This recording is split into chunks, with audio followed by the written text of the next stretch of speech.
as we're speaking to you right now, in the Parliament of the Republic of Ghana, that all-important motion has been moved.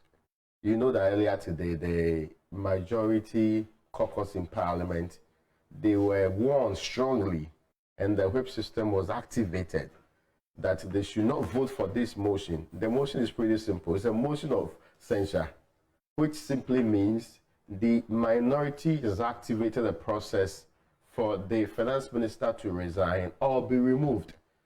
Haruna Ijuso has already canvassed votes and argued in favor of it. Well, we just tuned off, right? Yes, so what I heard before we came off was Alex Afenyomarke, Deputy Majority Leader, raising a preliminary objection, which was quite debated before they went into it, looking for constitutional provisions to back it. But no matter what happens, this Parliament will decide whether or not this will censure the finance minister for the reasons I'm sure all of you know in this republic. They canvassed it, they actually debated. We've been talking about these same reasons. In fact, prior to that, there was an indication of some of the majority, especially the backbenchers. Yeah, that those who actually started this whole revolt. Yes, that their earlier position that he should be allowed to present the budget, they are, what they call a backtracking on. Yeah, they've departed from the position. I mean, it's quite confusing, right? So, but that's what I agreed with the president on it.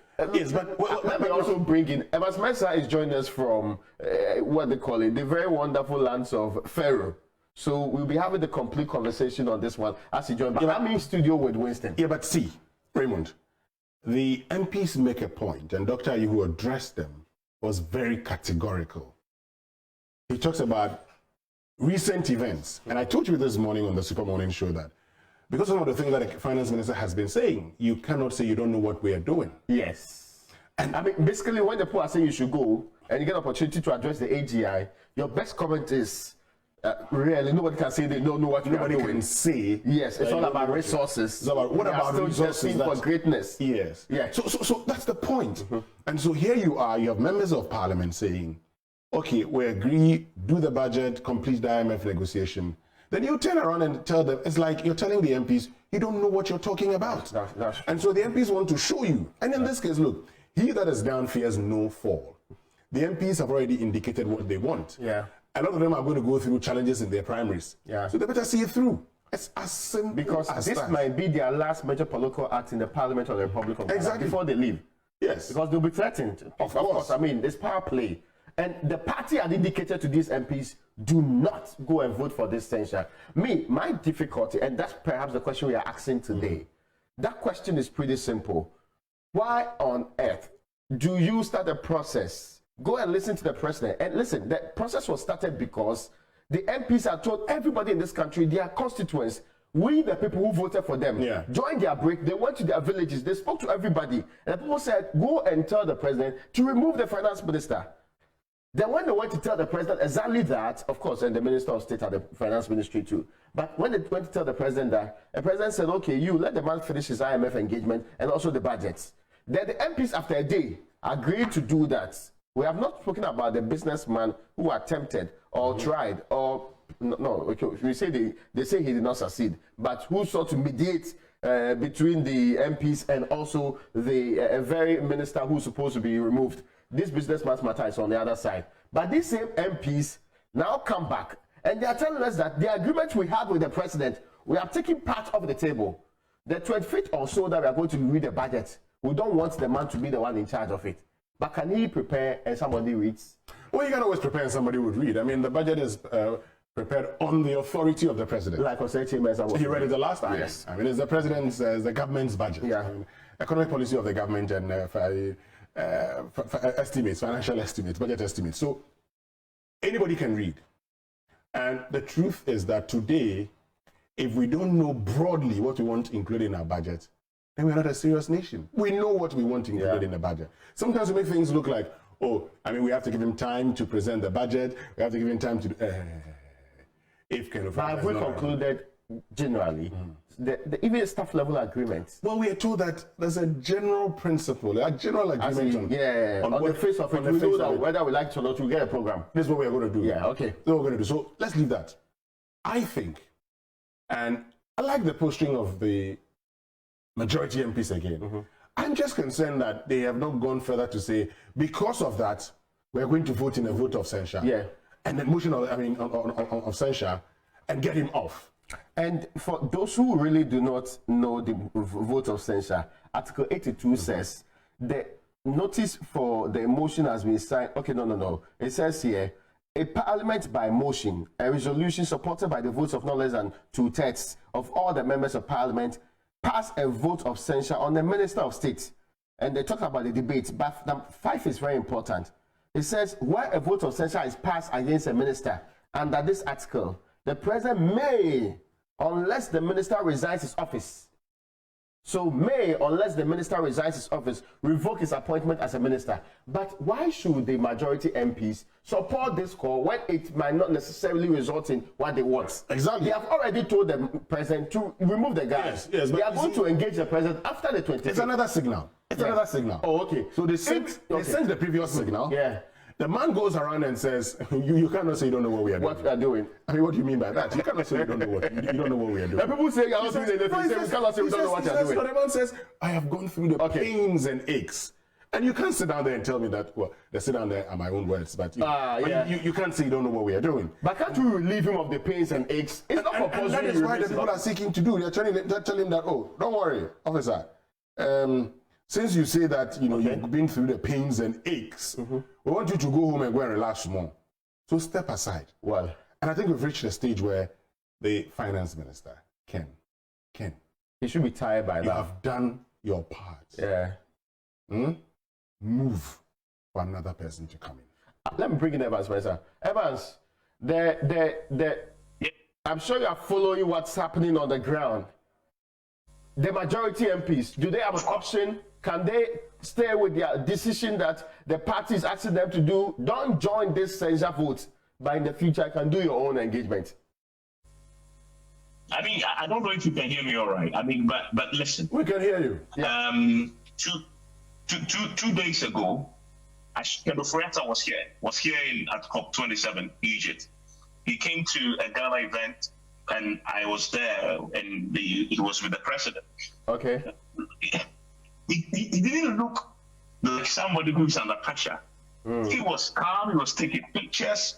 He was hopping up with the people, and people were shaking his hand. Everybody wanted to take a picture with him.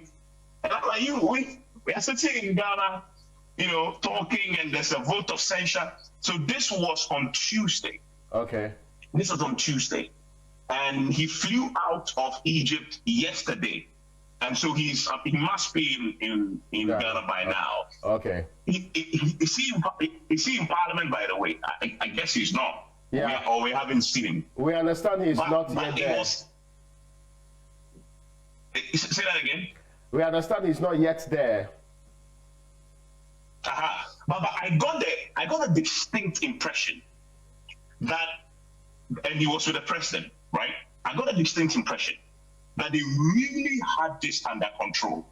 That's the only reason why, there was no urgency with what has happened. Of course, there's an element of urgency in Ghana around him, but there was no urgency. And it makes sense to me when I saw the MPP statement yesterday, asking and by the way, the approach the MPP has taken in this matter.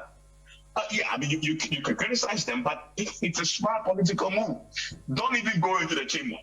If you go into the chamber, then the assumption is that you are there to vote against the man. And I'm reading in between the lines, and I'm thinking the reason why I gave the body language of Ken whilst he was here struck me.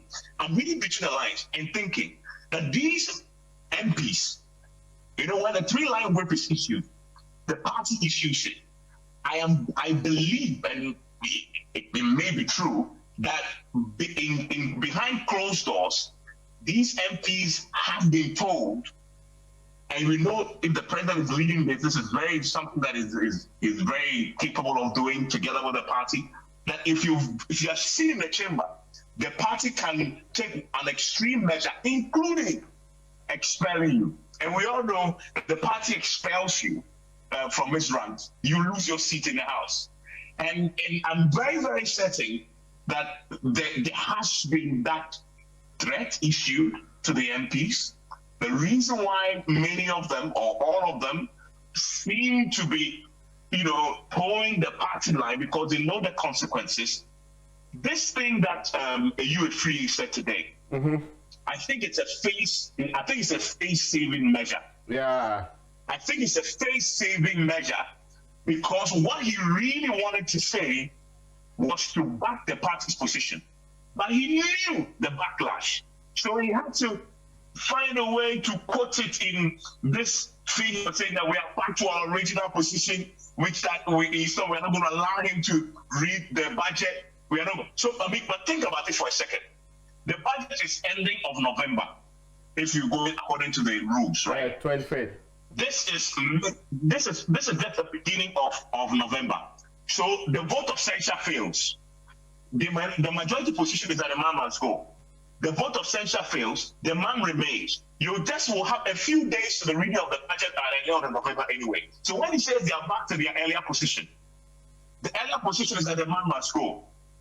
Is he saying to us that within the few days after the vote of censure, they are going to ensure that the president sacks? It doesn't. There's something that doesn't add up about it. Either you want the man gone or you don't. Either you want the man gone or you don't. And the timing issues. So after the vote of censure, then all of a sudden, what happens? Yes, but Evans, you see, the point is that I can understand where you're coming from, but my departure is this. So the MPs agreed with the president. Okay. Now, having agreed with the president, we all heard Ken Ofori-Atta make the point that you have a finance minister who's gone through the pains and aches, and you cannot say that you don't know what we are doing. And the issue is the issue about resources. But that's why you're there. So I had one MP, even before UFree came out, make the point that, look, after we met the president, agreed with the president that, okay, finish all of this, you go back and, make comments that suggest that we don't know what we're talking about. If you think that we don't know what you're talking about, we're talking about, we will show you that we know what we're talking about. And in showing you that we know what we're talking about, you can see, are you making that point? Yes, it could be a face-saving measure, but I think the reality also is that the MPs have realized that their political career or the parliamentary careers are coming to an end for some of them.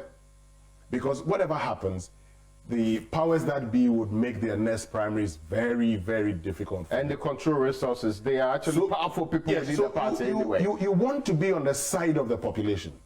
You want to be loved by the population. You want to be able to tell the electorates that, look, I am being punished because of listening to you. Just because you asked me to, start a process leading to the sacking or resignation of the finance minister, the powers that be want to see me out of parliament. For me, that's how I see it. It's also because it's becoming obvious, and you spoke to the majority leader. He said that he did not get from the president's, from the instruction of the president, that the president promised them categorically who the man is leaving. That the man was leaving. And so these people are bringing these things back. They're bringing it back because, look, they're beginning to realize that if care is not taken, it's a fluke. It's a fluke. Nothing is going to happen. So they're starting a process again. And mind you, this is not just MPs making out their constituents. There are other powerful members within the party also who would want to see Ken Ofori-Atta leave. So the interests are huge.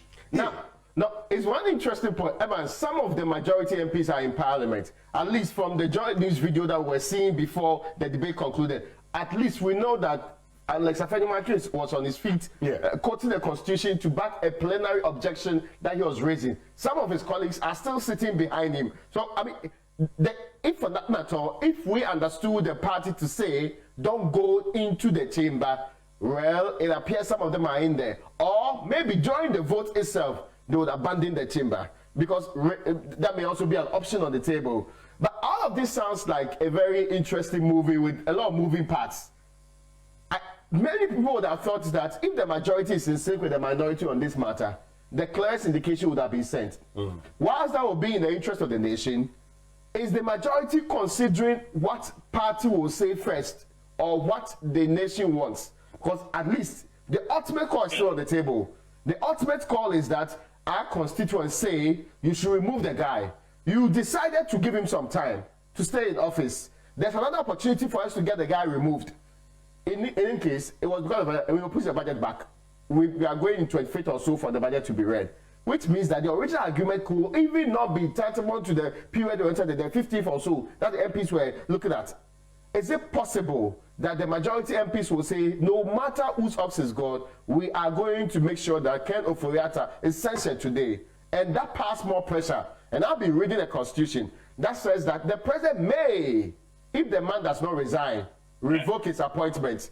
So if the president decides that it's not mandatory and that he feels the man should stay on further, will this just not be another measure or additional pressure on him to move him? So there's unanimity in parliament, there's unanimity on the front of the majority, and there's clarity in the minds of the people that he should go. What else will be the president's idea in holding on to him? Well, yeah, I mean, but look, the point you made about this being a me and the president, I've heard Muntaka say if they pass the vote of censure, which now looks virtually impossible, because I think we need 43 or so members from the majority side, to get this to pass. I mean, that if they pass and the president decides to interpret that as well, I have the final say they might impeach him. Of course, we know the impeachment proceedings itself, but it's a very complex process that will fail because the majority side, I don't see they have the balls to impeach their own president. But there's something that Winston said I want to return to, that the political careers of those who are standing up against Ken Ofori-Atta, I really don't see the risk. I don't. So remember that Ken's power flows from the president's power, right? And people will draw the action line through that. Now, if you consider that this president in the next year, 1 year, will become lame duck. In fact, many argue he's already lame duck because it's already going. When the party elects the next presidential candidate, this president is finished. His power and influence will virtually disappear. The only thing the president and Ken will have will be resources. So of course, they can sponsor candidates against you in the primaries. That's a fact. However, if you pay attention to the grassroots of the MPP, the sentiment you get. What we seem to have about that. So it's a firm belief of mine that the people who are standing up against Ken now in the MPP, the MPs, may actually stand to be rewarded more in the but Evans, you're actually making my point. I told you that if they do not finish the process, if they do not finish it, they will be punished. You have already attacked the snake. Exactly. But if they don't finish it, they'll be punished. So whether they finish it or not, they'll be punished. But if they're able to finish the process, they can become major stakeholders to the people and tell them that I am suffering because of you. And that is why they would consistently make it clear that they actually, standing with the people. Because the reality is that there will be candidates challenging majority of these persons who are leading the pack and saying Ken must go, because the other side has the resources. That's the fact. And so they can plant candidates all over the country. So that's 80 they can replace them easily. Oh yeah, of course. So they're also being very strategic. But my point is that. But Winston, me and you and Raymond, we are not in the MPP, but we sit here and we analyze and we talk to people and we understand what the political terrain is within the MPP. So it beats my mind why these majority MPs will not just go in there, and especially when you heard Raymond who led you into the meeting of the presidency, the president didn't categorically tell us that he will let the man go after the budget. Because there's no clarity. Just go in there. There's no clarity as to what really has happened between you and the president. The agreement you are holding on to, there's no clarity on it. But that's the more reason they should be in the chamber today and partaking in the votes. And exactly. Maybe the people who joined the poll, sorry, put up a poll. Do you want the majority MPs to join their counterparts in the minority to censure the finance minister? The response so far, 501 people have voted. Yes is 87%. And the no is 13%. Those who have actually participated in this poll that we put up. Now, somebody is saying, Culture Solution says, the possibility is the problem. They will fear their party. they should even join forces and impeach that. Anyway, that's also been said by Acquah Nume, and there's one from Stephen Anson. They have said they won't join. So why are you worrying them? Stephen Anson says that. Now, Raymond Abiu says, we should be calling for the arrest of Ken Ofori-Atta, the finance minister, must account to the good people of the country, how the borrowed billions were utilized. Ken is dangerous. And Paul Zanu says, Evans, you're making a good point. Let me try and get let me get some of the messages. All right. Let me just see if I can get. Okay, in the meantime, I can bring you some more with a post we put on Facebook. Do you think the majorities will put their national interest ahead of their party's interest in the censure to remove the finance minister? And Nana Jesus Lab says, if they, NDC, as to claim, are in the national interest, then the following would have gone long time. Agri minister, transport minister, finance minister, all of them should have been removed together. Bismarck also answer says, did the minority put their national interest ahead of the national interest first when they needed to pass the e-levy? What goes around come around. Akufo-Addo. Only Akufo-Addo can sack Ofori-Atta. They are just making noise to be relevant. The alternative is empty. That's what Bismarck is saying here. And there's one from Acquah Richards. Are you in Ghana at all? The minority was against the e-levy like the majority of Ghanaians were. And Lord Legend says, another head with what's it? Some interesting commentary from there. Francis Bafo Agugo.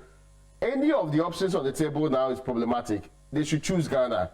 And Nani Ismail said, for the interest of the nation, they must do that. But they must not support that part which describes the minister in some very terrible words. Okay, so Charles Amoah is asking, Joy News, what is national interest here? Which percentage of the citizens support the move? Which research supports that? That is what Charles Amoah Enusin is actually saying now. Ampedu Oche says, NDC interest is not national interest. That's the question they are asking. Why? The majority caucus, the MPs. Yeah. Were they doing NDC interest? They told us that there are people in their constituency. So they have said they've done the research. So if at least 95, and they said all of them. It says it's a caucus decision. The majority and minority have said that the people want finance minister to go. I may actually hear and listen to people, but these people, they are mandates. They are delegates of their people from their very constituencies. They have been elected to represent them. If they say so, who am I to challenge that there's a national consensus on this matter? Which other national consensus do you want? When did you ever hear Ghanaian parliamentarians agree that the minister should leave? Both sides. You check the history of this country and tell me that they come together that the minister should leave. From Nkrumah's time to this time, when did you hear both sides come to the same conclusion? In fact, now it's about how you do it, not about whether or not the man should Look. Anyway, this whole national interest thing we're talking about. I mean, I haven't gone to tell anybody to, come in. The MPs themselves have said, this is what our people are telling us. Yes. So they say they've done their research. And if you have anything to the contrary, you show. Yeah. In any case, all the polls that have been done by all the recent info and they all suggest that the people want the man to go. You want the man to go? So what else do you want to see? We should do a referendum, or we should do a mini voting on the matter. How else do we gauge public opinion on this matter? Or those of you that voted in the 87%, asking the majority to support it, you are also not part of the national interest. How is this national interest anyway? But okay, there's one more question that I'm interested in. So what? If the majority ends up joining the minority, which looks like a very slim possibility as we speak, so what happens? Essential voting. The back still stops with the president. Yes, so what happens? Ken refuses to leave. Yes, so what happens? And so far, if Ken really wanted to leave, he would have resigned. Yeah, but if the man 2 days ago, when there's so much fire on you, 2 days ago, you're roaming in Egypt, seeking to solve the problems of the environment, when your house is on fire, when you have 2 days to convince your colleague MPs, except Ken he's not even sure now. Yes, except he knows something that the rest of us will not know. Because the Constitution provides for opportunity to address the House. No, but that is my point. Yeah. That is my point, Raymond. That clearly they knew that this was good. They knew they had the majority MP. They knew they closed them. They closed them a long time ago. So they were cool. Oh, this thing, this vote of censure will fail. I mean, unless a miracle happens, it will fail. Okay. But then, Ayuefuye has placed himself on the line. We are going to monitor the posture post the censure. And the budget is just 2 weeks away or 3 weeks away. So look, they have now told us what the strategy is. Now, after the vote, they are returning to their original position. Their original position is they are going to boycott it. They are going to boycott the government business until the president succeeds. We will see in the next few days if they do that. Now, I get that point. I mean, it sounds interesting, right? You have an opportunity to go directly, but you actually think that your own path should be different from that. And maybe we should all follow what's happening in Parliament. At the end of the day, next week we'll be here. Whether the censure vote succeeds, fails, whether Kenneth Ofori-Atta is still minister in the Republic of Ghana by next week, Thursday, we certainly will be here to have a conversation on that. Exactly. I'll give you the last words on this matter. Well, the majority members of Parliament, when they started this whole action, won themselves a place in Ghana's history. Yeah. You have a chance to be remembered for the right reasons. Or the wrong reasons. The choice is theirs. That's it for State of Play.